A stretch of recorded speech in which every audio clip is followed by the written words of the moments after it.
An Italian journalist asked me several weeks ago, why is it, Mr. Greenaway, you started your career as a painter and now you are a filmmaker?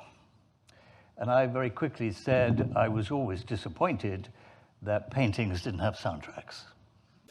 This is Peter Greenaway, who just perfectly described how it often feels to watch his movies.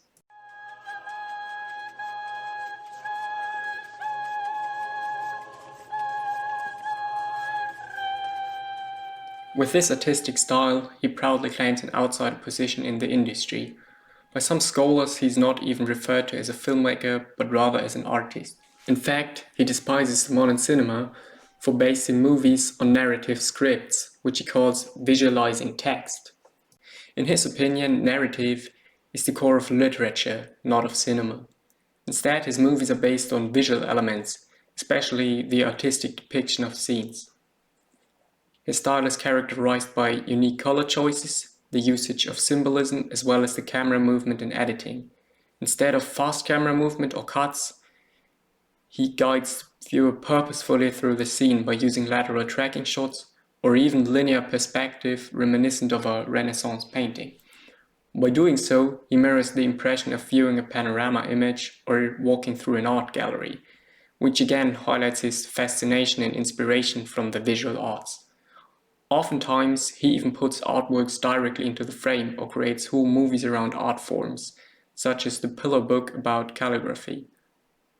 Overall, he's driven by artistic expression, not the narration of stories, but also not the recording of reality. I'm sure that the most amazing thing in the whole universe is the human imagination. And I don't think cinema is there simply to reproduce what God has created out there. This leads to the core of his movies, creating a new cinematic language and replacing the cinema of plots with a cinema of ideas.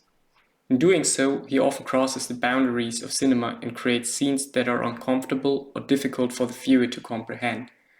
Especially the depiction of the absurd, as well as violence, torture, and most importantly, copulation and death, play a huge role in his movies. Yet, not like with other movies as a story part which gets resolved at the end, but rather as a strong and lasting impression on the viewer. Eat, Albert. Roy, pour Albert a drink.